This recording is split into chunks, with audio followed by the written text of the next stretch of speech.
ओम गण गणपते नमो नमः। सिद्धि विनायक नमो नमः। अष्ट विनायक नमो नमः। श्री गणपति बाबा मोरिया। मैं आज आपको गणेश जी की कथा सुनाती हूँ। पौराणिक कथाओं के अनुसार एक बार भगवान शंकर और माता पार्वती नर्मदा नदी के तट पर बैठे हुए थे। बैठे बैठे वो उबने लगे तो माता पार्वती जी ने चौरस खेलने के लिए कहा। महादेव माता पार्वती की बात सुनकर चौरस यानी चौपड़ खेलने के लिए तैयार हो गए। अब उनके सामने एक परेशानी थी कि उनके खेल में हार जीत का फैसला करने वाला कोई तीसरा शख्स नहीं था। इसका हल निकालने के लिए शंकर महादेव ने आसपास से घास के कुछ तिनके इकट्ठे किए और उनसे एक पुतला बना दिया, जिसमें जान डालकर उसने कहा, हे पुत्र, मैं पार्वती के साथ चौपड़ खेल रहा हूँ और तुम हम दोनों के खेल के साक्षी बनोगे। खेल के अंत में कौन विजय होता है, तुम्हें इसका निर्णय करना होगा। इस पुतले से इतना कहने के बाद महादेव और माता पार्वती ने चौपड़ खेलना शुरू कर दिया। दोनों ने बारी बारी से 3 बार चौपड़ का खेल खेला और संयोग से तीनों ही बार माता पार्वती की जीत हुई। जब दोनों ने खेल खत्म किया और उस पुतले से विजयी होने वाले का नाम पूछा तो उसने महादेव को इस खेल का विजय घोषित कर दिया। इससे माता पार्वती को गुस्सा आ गया और उन्होंने उस पुतले को लंगड़ा होने और कीचड़ में पड़े रहने का श्राप दे दिया। माता से श्राप सुनकर उस पुतले ने कहा, हे माँ, मैंने इस खेल का गलत निर्णय अपने अज्ञान के कारण लिया। मैंने किसी गलत इरादे से नहीं लिया। कृपा मुझे क्षमा करें।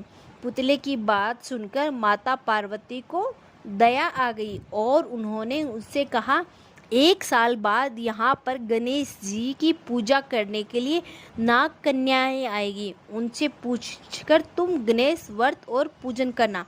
ऐसा करने से तुम मनोवांछित फल मिलेगा।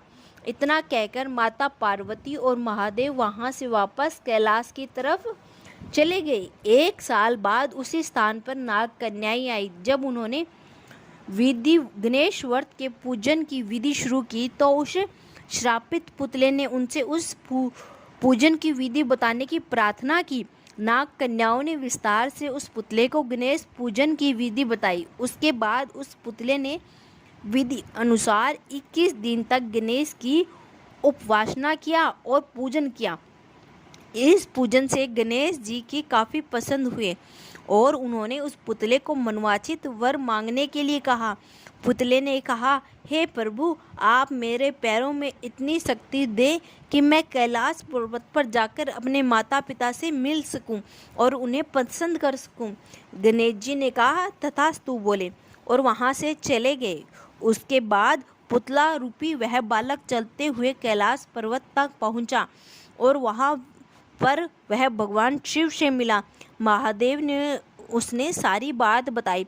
बालक की बात सुनकर महादेव ने 21 दिनों तक गणेश व्रत करने की इच्छा जाहिर की।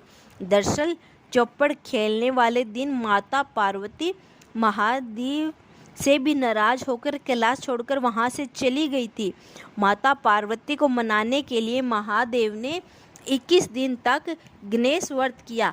ऐसा करने से माता पार्वती 21वें दिन कैलाश पर्वत वापस आ गई और उनके मन में महादेव के लिए जो नाराजगी थी वो खत्म हो गई। माता पार्वती के वापस आने पर महादेव ने सारी बात उन्हें बताई। यह सुनकर माता पार्वती के मन में अपने बड़े पुत्र कार्तिकेय से मिलने की इच्छा उत्पन्न हुई। उन्होंने 21 दिनों तक व्रत करने का निर्णय लिया। उस पुतले रूपी बालक द्वारा बताई गई विधि के अनुसार माता पार्वती ने 21 दिनों तक गणेश जी की उपवास किया और विधि विधान से पूजा अर्चना भी की। व्रत के 21 दिन ही कार्तिकेय खुद ही अपनी माता पार्वती से मिलने के लिए कैलाश पर आ गए। आगे चलकर इस कथा और व्रत के बारे में कार्तिकेय ने विश्वामित्र जी को भी बताया। विश्वामित्र जी ने 21 दिनों तक यह व्रत रखकर गणेश जी की पूजा की। भगवान गणेश ने पसंद होकर उन्हें ब्रह्मा ऋषि होने का वरदान दे दिया। कहानी से सीख, गणेश चतुर्थी व्रत कथा के जरिए गणपति देव को सच्चे मन से पसंद किया जा सकता है। सच्चे मन से उनका उपवास करने से मनोकामना शीघ्र ही पूरी हो जाती है। आशा करता हूँ कि यह कथा आपको अच्छी लगी होगी। ऐसी कथाएं को जानने के लिए हमारे YouTube चैनल को सब्सक्राइब करें और कमेंट में लिखें जय श्री कृष्णा। थैंक यू, धन्यवाद।